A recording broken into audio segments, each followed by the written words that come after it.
নমস্কার বন্ধুরা, আমাদের চ্যানেলে তোমাদের সকলকে স্বাগত জানাই। আজকে আমরা তোমাদের জন্য নিয়ে এসেছি সিস্টার নিবেদিতার লেখা স্বামী বিবেকানন্দের অমরনাথ যাত্রা নিয়ে লেখা একটি সুন্দর প্রবন্ধ।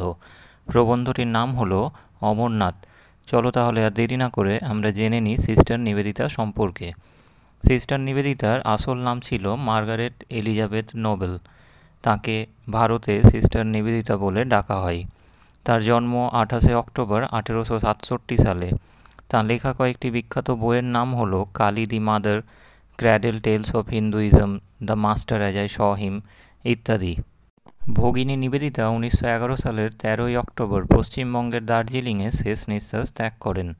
চলো তাহলে আর দেরি না করে আমরা পড়ে নিই অমরনাথ প্রবন্ধটিকে। এই ভিডিওটিকে তোমরা অমরনাথ প্রবন্ধটির লাইন বাই লাইন বঙ্গানুবাদ হিসেবেও ব্যবহার করতে পারো। শুরু হচ্ছে আজকের আমাদের আলোচ্য প্রবন্ধ অমরনাথ। আচ্চাবলের মুঘল বাগে খোলা আকাশের নিচে আহার গ্রহণ করবার সময় স্বামীজি হঠাৎ করেই ঘোষণা করলেন তিনি তীর্থযাত্রীদের সঙ্গে অমরনাথ যাত্রায় যাবেন এবং তার কন্যাকে, এক্ষেত্রে এই প্রবন্ধের লেখিকা ভগিনী নিবেদিতা, তাকে সঙ্গে নিয়ে যাবেন। আমাদের ছোট্ট দলের সকলে এতই আনন্দিত হয়েছিল যে কেউই সৌভাগ্যবান সদস্যার অর্থাৎ কন্যার যাত্রায় আপত্তি করলেন না। এইরূপ সম্মতিক্রমে এবং একই সঙ্গে উক্ত যাত্রার ভারপ্রাপ্ত সরকারি কর্মচারীর সাহায্যে এই অনন্য অভিজ্ঞতার জন্য আমাদের তীর্থযাত্রার প্রস্তুতি চলতে থাকলো। সেই সপ্তাহগুলিতে কাশ্মীরকে মনে হচ্ছিল তীর্থযাত্রীতে পরিপূর্ণ। আমরা আচ্চাবল থেকে বেরিয়ে পড়লাম এবং চূড়ান্ত প্রস্তুতির জন্য ইসলামাবাদে আমাদের নৌকায় ফিরে গেলাম এবং সর্বত্র দলবদ্ধ তীর্থযাত্রীদের মিছিল দেখতে পেলাম। এই মিছিল ছিল খুবই শান্ত, সুশৃঙ্খল এবং ছবির মতো সুন্দর। 2-3 হাজার লোক একটি মাঠে তাঁবু ফেলতেন এবং ভোর হওয়ার আগে তারা সেই স্থান ত্যাগ করতেন। সেই স্থানে রান্নার চুল্লির আগুনের ছাই ব্যতীত কাজকর্মের কোনো চিহ্ন তারা রেখে যেতেন না। তারা তাদের সঙ্গে একটি বাজার বহন করে চলতেন। প্রত্যেক বিশ্রামের জায়গায় তারা অবিশ্বাস্য দ্রুততার সঙ্গে তাঁবু খাটাতেন এবং তাদের দোকান খুলে বসতেন। তাদের এই সঙ্ঘবদ্ধ কাজকে মনে হতো যেন সহজাত। একটি প্রশস্ত রাস্তা এই ক্যাম্পের মাঝখান দিয়ে চলে যেত এবং সেখানে মানুষজন শুকনো ফল, দুধ, ডাল এবং চাল কেনাকাটা করতে পারত। সেখানে সমস্ত সম্প্রদায়ের শত শত সন্ন্যাসী ছিলেন। সঙ্গে ছিল তাদের গেরুয়া তাঁবু। কিছু তাঁবুর আকৃতি একটা ভালো মাপের ছাতার মতো ছিল। এই সাধু সম্প্রদায়ের মধ্যে স্বামীজির চুম্বকীয় প্রভাব ছিল। সাধুদের মধ্যে যারা বেশি জ্ঞানী ছিলেন তারা প্রত্যেকে বিশ্রামের স্থানে স্বামীজির চারিদিকে জড়ো হতেন, তার তাঁবু ভরিয়ে তুলতেন এবং দিনের বেলায় সর্বসময় তার সঙ্গে আলোচনায় মগ্ন থাকতেন। পরে স্বামীজি আমাদের বলেছিলেন তাদের সমস্ত বক্তব্য ছিল শিব সম্বন্ধীয় এবং মাঝে মধ্যে তারা স্বামীজির সঙ্গে গম্ভীর বাদানুবাদে জড়িয়ে পড়তেন। যখন স্বামীজি তাদের মনোযোগ বলপূর্বক বাহ্যিক জগতের দিকে আকর্ষণ করার চেষ্টা করতেন। তাদের মতো বিদেশিরাও ছিল মানুষ। তাহলে স্বদেশ এবং বিদেশের মধ্যে এত পার্থক্য কেন?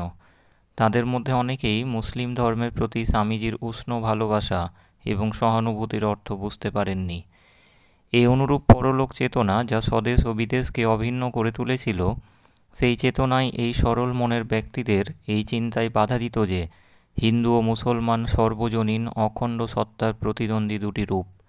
তারা তর্ক করে এই যুক্তি দিতেন যে যারা ধর্মের জন্য প্রাণ বলিদান দিয়েছেন তাদের রক্তে পাঞ্জাবের মাটি সিক্ত হয়েছে। এখানে অন্তত স্বামীজি যেন প্রচলিত ধর্মের গোঁড়ামি মেনে চলেন। এর উত্তরে স্বামীজি, যিনি আসলে ছিলেন ভাবী যুগের, সেই সময়ের অনুরূপ কতকগুলি বাহ্যিক আচরণ থেকে বিরত থাকলেন, যার ফলে ভ্রাতৃস্থানীয় সাধুমণ্ডলীর প্রতি তাঁর ভালোবাসার পরিচয় পাওয়া গেল এবং তার মূল নীতিগুলি অধিকতর শক্তি ও দৃঢ়তার সাথে গভীরভাবে তাঁদের মনে গেঁথে গেল। কিন্তু যখন তিনি তাঁর এই উষ্ণ আলোচনা চালিয়ে যাচ্ছিলেন, বিদেশিরা অর্থাৎ পাশ্চাত্যবাসীরা আনন্দ অনুভব না করে পারছিলেন না। আপাত বিরোধী হলেও একথা সত্য ছিল যে এই তীর্থযাত্রার সঙ্গে যুক্ত বহু কর্মচারী ও ভৃত্য এবং তহসিলদার মুসলমান হলেও একথা স্বপ্নেও কারো মনে হয়নি যে চূড়ান্ত তীর্থযাত্রার শেষে হিন্দু সাধকদের সঙ্গে গুহায় প্রবেশ করার সময় তাদের প্রবেশ করতে বাধা দেওয়া হবে। বস্তুত তহসিলদার পরে একদল বন্ধুকে নিয়ে স্বামীজির কাছে আনুষ্ঠানিকভাবে শিষ্যত্ব গ্রহণ করতে এসেছিলেন, এবং এই ঘটনা কারোর কাছে অসঙ্গত বা বিস্ময়কর মনে হয়েছিল বলে মনে হয় না। অবর্ণনীয় সুন্দর দৃশ্যের মধ্যে দিয়ে আমরা 3000 যাত্রী আমাদের সম্মুখে উন্মুক্ত উপত্যকায় আরোহণ করতে লাগলাম। প্রথম দিন আমরা পাইন বনে তাঁবু খাটালাম, পরের দিন আমরা তুষার রেখা অতিক্রম করলাম এবং একটি হিমায়িত নদীর পাশে তাঁবু ফেললাম। সেই রাত্রে জুনিপার কাঠ দিয়ে বিশাল একটি ক্যাম্প ফায়ার করা হলো এবং পরের সন্ধ্যায় আরও বেশি উচ্চ স্থানে অবস্থান করবার জন্য সামান্য জ্বালানির খোঁজে ভৃত্যদেরকে অনেক মাইল ঘুরতে হলো। অবশেষে নিয়মিত পথ শেষ হয়ে গেল এবং পাকদণ্ডি দিয়ে উঁচু নিচু পথে হামাগুড়ি দিয়ে খাড়াই উতরাই পথ চড়ে অবশেষে সেই গিরিসংকটে পৌঁছালাম যেখানে অমরনাথ গুহা অবস্থিত। যখন আমরা সেখানে আরোহণ করলাম, আমাদের সামনে দেখতে পেলাম সদ্য তুষার পতিত বরফ চূড়াগুলি সাদা বরফের চাদরে ঢাকা, এবং এই গুহাটির মধ্যে, যার গভীরে কখনো সূর্যালোক পৌঁছাতে পারে না, দেখা যাচ্ছে মহান তুষার লিঙ্গটি।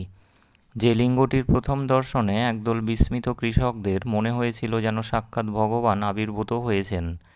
যাত্রাপথে স্বামীজি তীর্থযাত্রার প্রত্যেকটি নিয়ম পালন করেছিলেন। মালা জপ করা, উপবাস করা এবং বরফের মতো ঠান্ডা জলে পরপর 5টি নদীতে স্নান করা, যাত্রার তৃতীয় দিন কাঁকড় ভরা নদী অতিক্রম করা।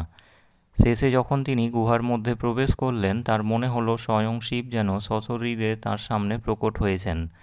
তীর্থযাত্রীদের ভিড়ের হট্টগোল ও কোলাহলের মধ্যে, মাথার উপর পায়রার ডানার ঝটপট শব্দের মধ্যে, স্বামীজি সকলের অলক্ষ্যে 2-3 বার ভূমিষ্ঠ হয়ে প্রণাম করলেন। পাছে তিনি আবেগের বশবর্তী হয়ে যান, তাই তিনি উঠে দাঁড়ালেন এবং নিঃশব্দে স্থান ত্যাগ করলেন।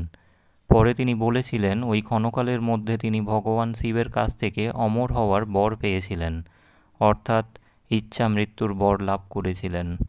সম্ভবত এইভাবে তার শৈশবের ধারণা যে তার মৃত্যু হিমালয়ের কোনো শিব মন্দিরে হবে তা ব্যর্থ হয়। গুহার বাইরে অসহায় যাত্রীদের উপর কোনো ব্রাহ্মণদের বা পাণ্ডাদের শোষণ ছিল না। অমরনাথ প্রসিদ্ধ ছিল তার অনাড়ম্বরতা এবং প্রাকৃতির নিবিড়তার জন্য। কিন্তু তীর্থযাত্রা শেষ হয় রাখি বন্ধনের মতো এক শুভ দিনে, এবং অনেকেই আমাদের হাতে লাল এবং হলুদ বর্ণের পবিত্র সুতো বেঁধে দেয়। অতঃপর তাঁবুতে ফিরে আসার আগে আমরা নদীর ধারের বড় বড় পাথরগুলির ওপর বসে বিশ্রাম নিলাম এবং আহার গ্রহণ করলাম। স্বামীজি ওই স্থানের মাহাত্ম্যে নিমগ্ন হয়ে গিয়েছিলেন। তিনি অনুভব করলেন যে এমন সুন্দর স্থানে ইতিপূর্বে কখনো তিনি আসেননি। তিনি বহুক্ষণ নীরবে বসে রইলেন, তারপর স্বপ্নালুভাবে বললেন, আমি বেশ কল্পনা করতে পারছি কিভাবে এই গুহাটি প্রথম আবিষ্কৃত হয়েছিল। গ্রীষ্মের কোনো একদিনে একদল মেষপালক তাদের হারিয়ে যাওয়া মেষগুলির সন্ধানে ঘুরতে ঘুরতে এই স্থানে এসে উপস্থিত হয়। তারপর তারা যখন উপত্যকায় তাদের ঘরে ফিরে আসে, তারা বর্ণনা করে কিভাবে তারা হঠাৎই মহাদেবের দর্শন লাভ করেছে। আমার প্রভু নিজের সম্পর্কে অন্তত এইরূপ কাহিনীকে সত্য বলা চলে। তুষার লিঙ্গের পবিত্রতা এবং শুভ্রতা তাঁকে বিস্মিত ও মুগ্ধ করেছিল। তার কাছে যেন গুহাটি নিজেই কৈলাসের রহস্য হিসেবে উন্মোচিত হয়েছিল, এবং তিনি তার বাকি জীবন ধরে কিভাবে এই পার্বত্য গুহায় প্রবেশ করে সাক্ষাৎ ভগবানকে প্রত্যক্ষ করেছিলেন, সেই স্মৃতি মনের মণিকোঠায় সংরক্ষিত করে রাখেন। এই ছিল অমরনাথ প্রবন্ধটির লাইন বাই লাইন বঙ্গানুবাদ। যদি ভিডিওটি তোমাদের ভালো লেগে থাকে তাহলে ভিডিওটিকে লাইক, শেয়ার ও চ্যানেলটিকে সাবস্ক্রাইব করতে ভুলবে না। জুড়ে থাকো এভাবেই আমাদের চ্যানেলের সাথে। ধন্যবাদ।